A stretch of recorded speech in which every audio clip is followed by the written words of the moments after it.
NBR Varma YouTube ఛానల్కి స్వాగతం అండి. మీరు చూస్తున్న రోడ్డు ఎయిర్పోర్ట్ రోడ్ అండి. ఇది కోలమూరు సెంటర్.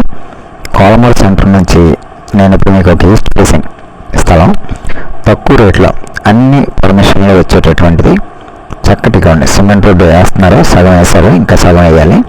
ఇది ఎయిర్పోర్ట్ రోడ్డుకి 700 మీటర్ల దూరంలో ఉంటుందండి. అంటే చాలా దగ్గర. స్ట్రైట్గా కారు మన ఫ్లాట్ ఏదైతే ఉందో అందులోకి వెళ్ళిపోద్దండి. అంత నీట్గా ఉన్నటువంటి ఏరియా అండి ఇది. మరి మనకి 80 వేలు, 70 వేలు, 50 వేలు, 30 వేలు పెట్టి మేము కొనుక్కోలేమండి. కానీ మాకు ఒక 200-300 గజాలు స్థలం ఉంటే కొంచెం కంఫర్ట్గా కట్టుకుంటామండి అని అనేటువంటి వాళ్ళకి 10,500 రూపాయల్లో ఈస్ట్ ఫేసింగ్ అండి. ఇది చాలా ఫాస్ట్గా డెవలప్ అయిందండి ఈ ఏరియా. చాలా అంటే 3 ఇయర్స్లో మంచి బాగా డెవలప్ అయింది. మీరు చూసారు కదా, అన్ని ఇల్లులు దాటుకుని వచ్చాం మనం. ఈ ఇల్లులకి ఈ సైట్కి వచ్చి 400 మీటర్స్ దూరం ఉంటుందండి. ఎయిర్పోర్ట్ రోడ్కి సైట్కి 700 మీటర్స్ దూరం ఉంటుందండి. మీకు మరి ఎంత తక్కువ రేట్లో ఈస్ట్ ఫేసింగ్, అది కూడా 45-60 కొలతలతో మీకు ఎక్కడ దొరుకుతుందండి? ఆ మెజర్మెంట్స్తో మీకు 10,500 సైట్ వస్తుందంటే మనం మరి ఎంత సేఫో చూడండి. డబ్బుల విషయంలో ఎంత మిగిలితే మనకి ఆలోచించాలండి. ఎంతసేపు వెతుకుదాం కాదు. ఒక సరైన కొలతలతో తక్కువ రేట్ల స్థలం వచ్చినప్పుడు, అన్ని పర్మిషన్లు వచ్చినప్పుడు మనం ఇంకా ఆలోచించకూడదండి, తీసేసుకోవాలి. ఆలోచిస్తూ ఉంటే సంవత్సరాలు గడుస్తాయి, రేట్లు పెరుగుతాయి. అని ఇప్పుడు ఇక్కడ ఇల్లు కడుతున్నారండి పక్కనే. ఇది ఫ్లాట్ నెంబర్ 19. ఇది మీకు వెంటనే ఇల్లు కట్టేసుకోవచ్చండి. 4 అంతస్తులు పర్మిషన్ ఇస్తారు. ఇక్కడ ఎస్బీఐలో లోన్ ఇస్తారు మీకు కనుక ఎలిజిబిలిటీ ఉన్నట్లయితే. అలాగే 80 అడుగుల లోతులో నీరు వస్తుందండి ఇక్కడ బోర్ వేసుకుంటే. అలాగే కరెంటు ఫెసిలిటీ ఉంది దగ్గరలోనే. మీకు 24 అడుగుల రోడ్డు ఉంది. ఈస్ట్ ఫేసింగ్ స్థలం అని చెప్పాను మీకు ఆల్రెడీ. అలాగే చుట్టూ ఒక 400 ఇళ్ళు ఉంటాయండి. మీకు 24 అవర్స్ తిరగచ్చు, ఎలాంటి భయం లేకుండా. మరి కనబడుతున్న ఇల్లు నాదే అండి, అది పెద్దది. కాబట్టి మీరు అవకాశం వచ్చినప్పుడు ఆలోచించాలి. కానీ ఇంకా ఇంకా ఇంకా అంటే ఇంకేం రాదండి. 45 అంటే 65, 325 గజాలండి.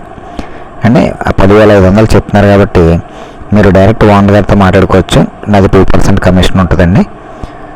మరింత మంచి ఛాన్స్ వచ్చినప్పుడు కూడా ఇంకా ఆలోచిద్దాం, ఇంకా చూద్దాం అంటే మీరు ఇంకా ఊరి చివరికి వెళ్ళిపోతారు తప్ప ఊరికి దగ్గరగా ఉంటారండి. కొంతమూరులో రేట్లు తక్కువ ఉన్నప్పుడు మీరు కొనలేకపోయారు.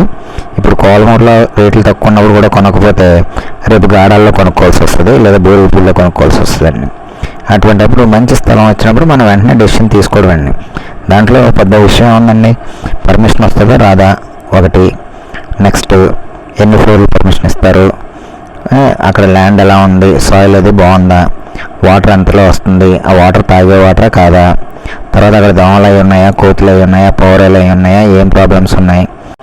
ఇల్లు కొనుక్కునేటప్పుడే మనం అన్నీ కూడా చెక్ చేసుకోవాలండి. ఏజెంట్లు చెప్పరు, మనమే అన్నీ తెలుసుకోవాలి. ఏంటి అక్కడ ల్యాండ్, ఏ ల్యాండ్ అది, దస్తావేజులు ఎప్పటి నుంచి ఉన్నాయి, అందులో ఏం రాశారు, కొన్ని పదాలు వాడినప్పుడు ఎందుకు ఆ పదాలు వాడాల్సి వచ్చింది, ఆ డాక్యుమెంట్లో ఎందుకు ప్రైవేట్ బ్యాంకులో లోన్ ఇస్తున్నారు, ఇలాంటి విషయాలన్నీ తెలుసుకోవాలండి. స్థలం కొనడం ఒకటే కాదండి, చాలా తెలివి కూడా ఉండాలి మీకు. ఉంటేనే కానీ మీరు ఈ రియల్ ఎస్టేట్లో సరైన స్థలం కొనలేరు మీరు. ఎందుకంటే ఏజెంట్ని నమ్మాలి అంటే ఏజెంట్కి పూర్తి నాలెడ్జ్ ఉండాలి. అతనికి ఉన్నా కూడా మీకు నిజాన్ని నిర్భయంగా మీతో చెప్పగలిగే ధైర్యం అతనికి ఉండాలి. అంతేకాకుండా బిజినెస్ ధోరణిలో కనుక మీతో కొనిపించేసి అతని బెనిఫిట్ ఏదో అతను చూసుకుంటే మాత్రం మీరు పోరంబోకు ల్యాండ్ కొన్నారా, 22A ల్యాండ్ కొన్నారా, ఎటువంటి ల్యాండ్ కొన్నారు అనేది కూడా అతనికి తెలీదు, మీకు తెలీదు. కాబట్టి ఒక మంచి నమ్మకమైన ఏజెంట్, నాలెడ్జ్ ఉన్న ఏజెంట్ని పెట్టుకోండి. నా దగ్గర అయితే A to Z మీకు ఎక్స్ప్లెయిన్ చేస్తాను. మీకు అంతా అర్థమైన తర్వాతే కొనమని చెప్తాను. ఒకసారి కొనమని కూడా చెప్పను. మీరు ఎక్కడ కొనుక్కున్నా పర్వాలేదు, నా సలహా కావాలంటే తీసుకోండి అని కూడా చెప్తాను. అలా చాలామంది కొనుక్కున్నారు నా కస్టమర్స్. ఎందుకంటే అందరికీ నేను వాళ్ళకి కావాల్సిన రిక్వైర్మెంట్ వెతకలేను కదండి. అటువంటిప్పుడు వాళ్ళు కొన్నప్పుడు నేను తప్పకుండా వాళ్ళకి సపోర్ట్ చేస్తాను. కాబట్టి మీరు ఇంకా తిరుగుదాం అని వద్దండి. ఇక్కడ 10,500కి వస్తున్నప్పుడు మీరు తిరగడం ఆపేసి ఈస్ట్ ఫేసింగ్ కావాలి, చక్కగా 325 గజాలు వస్తుంది అనుకున్నప్పుడు వెంటనే ఒక డెసిషన్కి వచ్చేయడం మంచిదండి. థ్యాంక్ యూ అండి. నా వీడియో చూసినందుకు. స్క్రీన్ మీద కనపడుతున్న నెంబర్కి ఫోన్ చేయండి, నేను మీకు సైట్ చూపిస్తాను, తర్వాత ఓనర్ గారితో మాట్లాడిస్తానండి. థ్యాంక్ యూ అండి. నా వీడియో చూసినందుకు థ్యాంక్ యూ వెరీ మచ్.